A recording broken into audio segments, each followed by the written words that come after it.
Hello everyone, this is CA Nitin Gupta, Faculty of Audit for CA Inter and CA Final. Friends ये video है CA inter students के लिए जो कि मई 23 में ऑडिट का पेपर देने के लिए जा रहे हैं।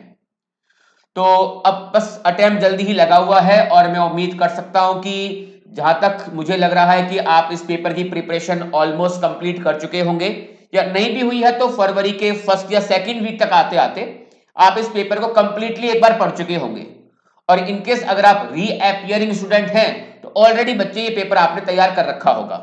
हम बात कर रहे हैं सर यहां पर कि मई 23 के लिए इस पेपर को बहुत अच्छे तरह से कैसे रिवाइज किया जाए, ताकि कह सकते हो कि एक हमारे ऑडिट को एक अच्छा बूस्टर मिले और मई 23 में इस पेपर को एटलीस्ट एग्जम्पशन मार्क्स के साथ हम यहां पर इस पेपर में स्कोर कर पाए।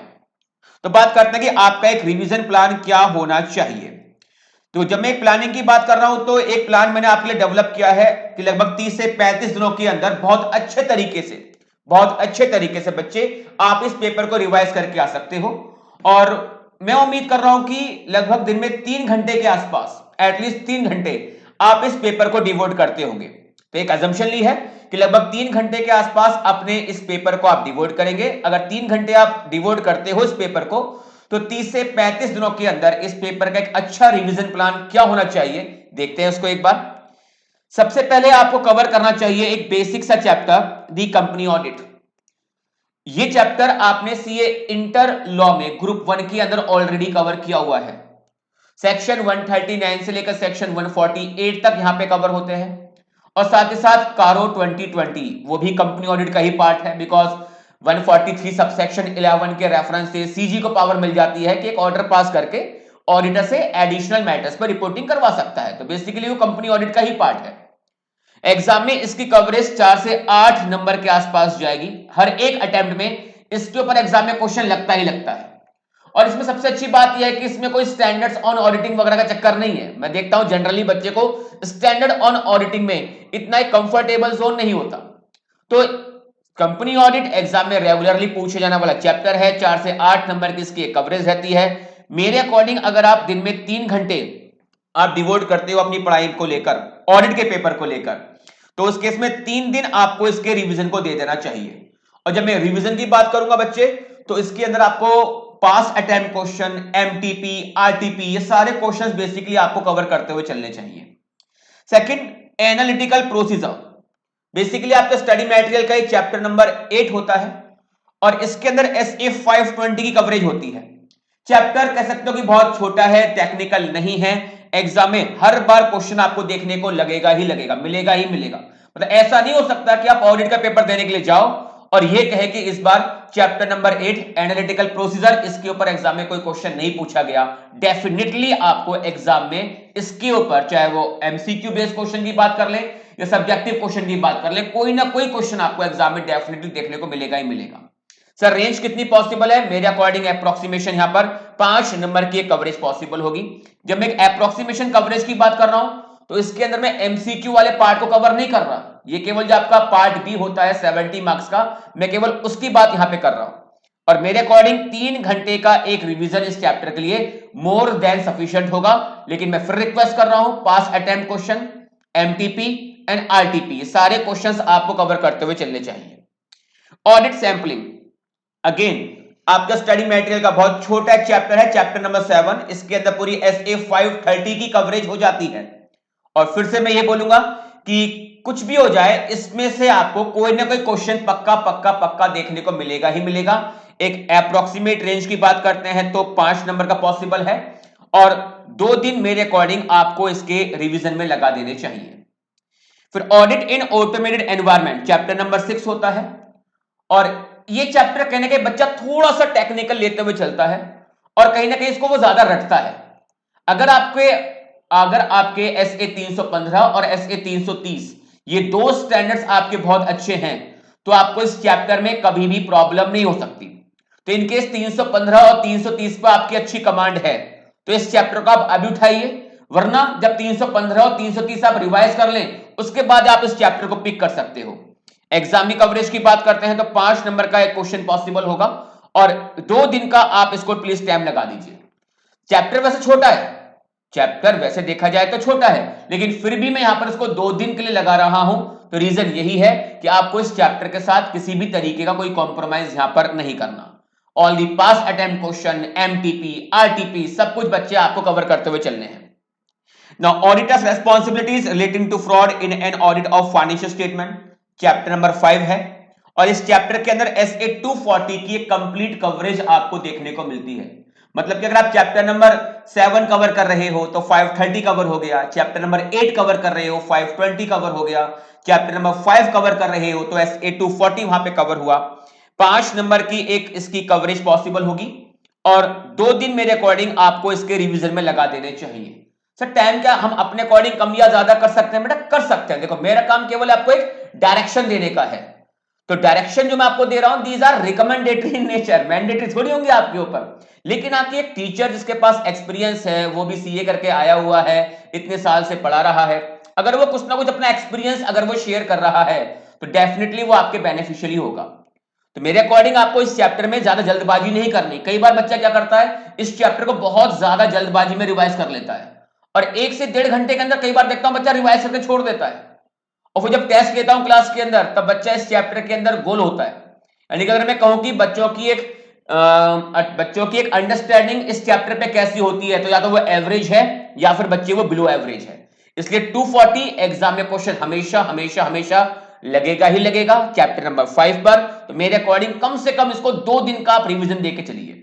जब मैं रिवीजन में टाइम ज्यादा दे रहा हूं, एमटीपी कवर कर रहा हूं, आरटीपी कवर कर रहा हूं, पास अटेम्प्ट क्वेश्चन में कवर कर रहा हूं, ऐसा हो ही नहीं सकता कि एग्जाम में इस चैप्टर पे क्वेश्चन आए और आप उसको बहुत अच्छे तरह से बच्चा अटेम्प्ट ना कर पाओ, होगा ही नहीं। तो रिवीजन आपको जल्दबाजी में नहीं करना, हबड़-दबड़ में करने की रिक्वायरमेंट नहीं है। बहुत इफेक्टिव मैनर में आपका रिवीजन आना चाहिए।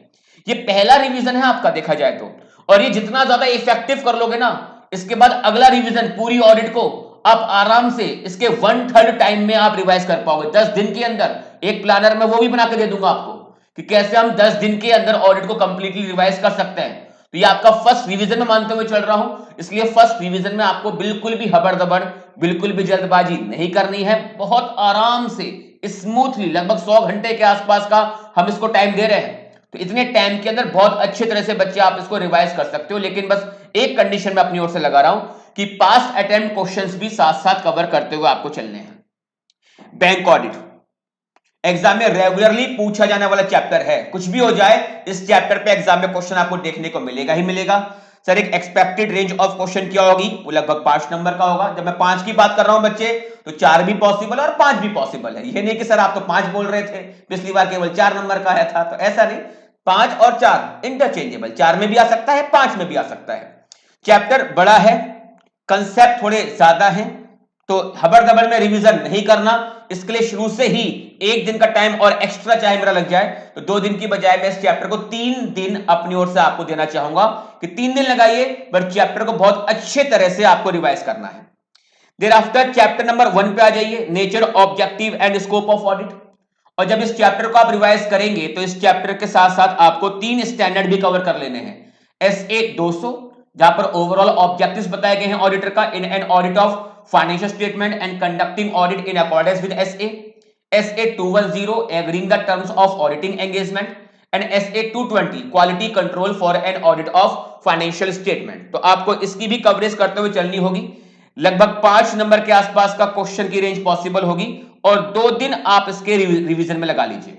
मतलब एक दिन तो मेरे अकॉर्डिंग आप SA 200, 210 और 220 पे लगा देना, और बाकी जो कवरेज है आपकी वो सारी कवरेज आप एक दिन में आराम से रिवाइज कर सकते हो 3 घंटे के अंदर। Audit strategy, audit planning and audit program, ये आपका स्टडी मैटर का चैप्टर नंबर 2 होता है। इसमें SA 300 और 320 भी कवर हो जाएंगे।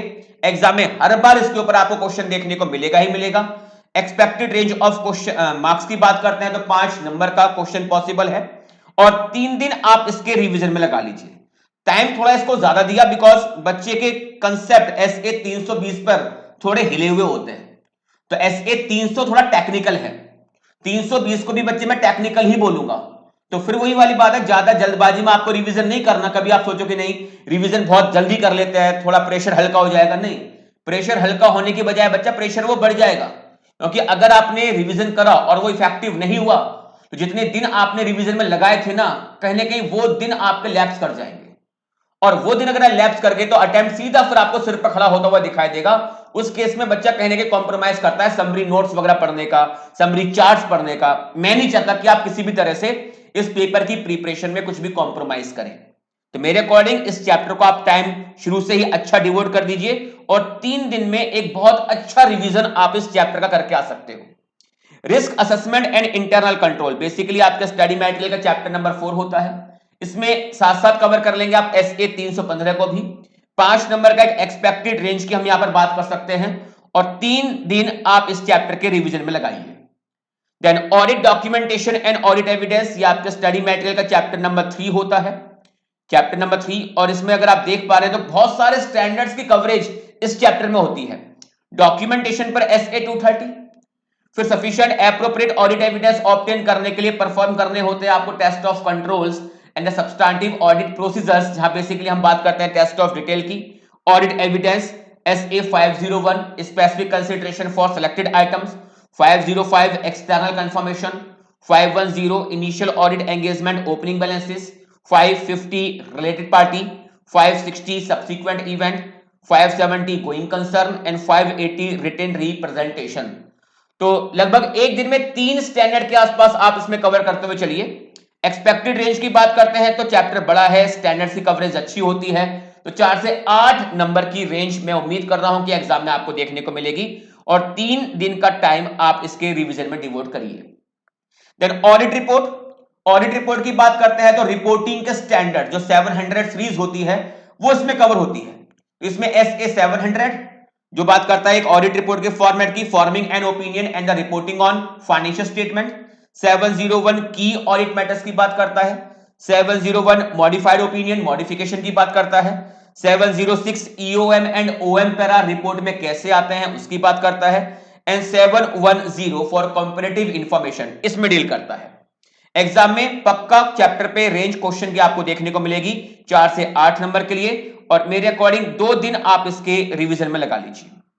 Then audit of different types of entities, जहां पर audit of cinema, club, hospital, school, colleges, ठीक है, cooperative societies, government audit, local bodies की ऑडिट, ये कवर हुआ है। 4 से 8 नंबर की इसकी रेंज है, और 4 दिन आप इसके रिवीजन में लगा दीजिए।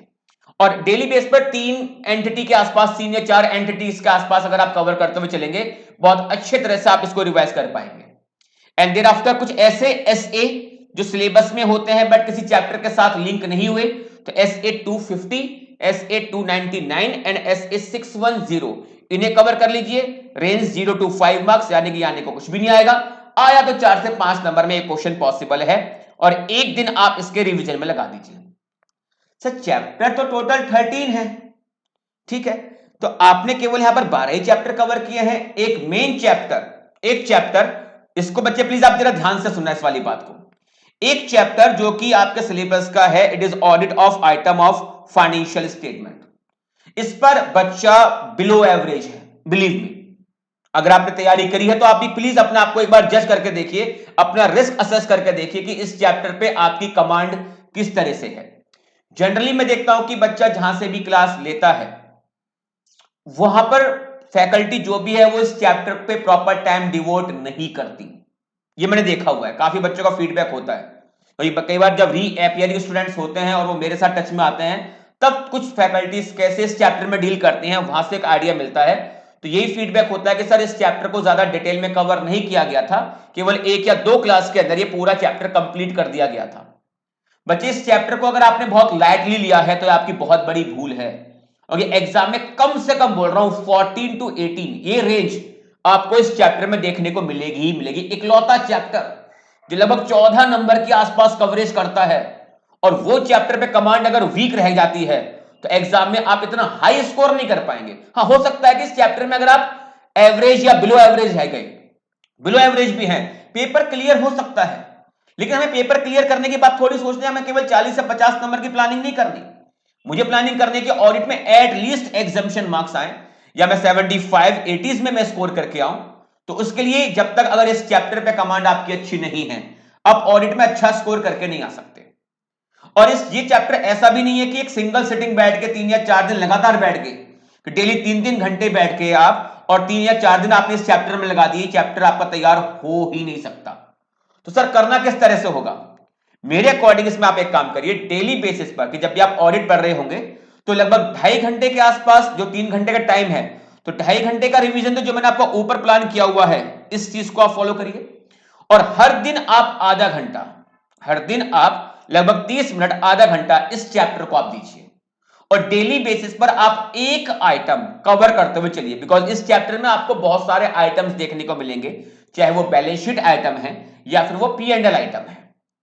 ठीक है, उसमें क्या है कि इस चीज को आप कैसे एग्जामिन करेंगे, कैसे आप इसको वेरीफाई करेंगे, प्रेजेंटेशन डिस्क्लोजर को आपको कैसे वेरीफाई करना चाहिए, या अकरेंस को आप कैसे वेरीफाई करेंगे, कंप्लीटनेस को आप कैसे वेरीफाई करेंगे, कट ऑफ को आप कैसे वेरीफाई करेंगे, असर की एग्जिस्टेंस को आप कैसे वेरीफाई करेंगे, वैल्यूएशन को आप कैसे वेरीफाई करेंगे, इनकी कंप्लीटनेस को आप कैसे वेरीफाई करेंगे। तो बहुत सारी असर्शंस होती हैं और उस असर्शन को वेरीफाई करने के लिए, उस असर्शन लेवल पर sufficient appropriate audit evidence obtain करने के लिए क्या रहने चाहिए आपके ऑडिट प्रोसीजर्स, वो आपको एग्जाम में पूछता है और वो जनरली बच्चे को पता नहीं होता, और पता भी होता है तो मतलब कुछ लिख के भी आता है तो वो वैसे पॉइंट लिख के आता है जो माइंड में उसके बन रहे हैं, बस वो स्टडी मटेरियल से मैच नहीं करते। तो हमारी प्रॉब्लम ये भी है कि हमें जो अपना आंसर देना है वो as per the study material point देना है। लैंग्वेज तो वेरी कर सकती है बट पॉइंट अल्टीमेटली आपका स्टडी मटेरियल के ही चाहिए।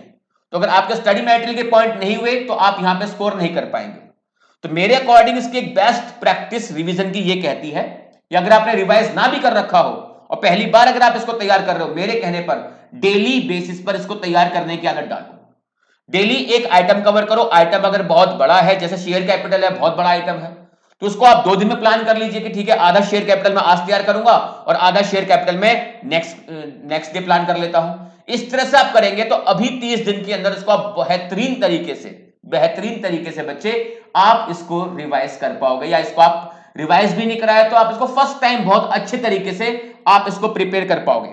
तो for revision of chapter audit of item of financial statement, students are advise to revise one item या टॉपिक ऑन डेली बेसिस। लगभग आधा घंटा, 30 मिनट मेरे अकॉर्डिंग आपको इसको देना चाहिए, 30 मिनट्स।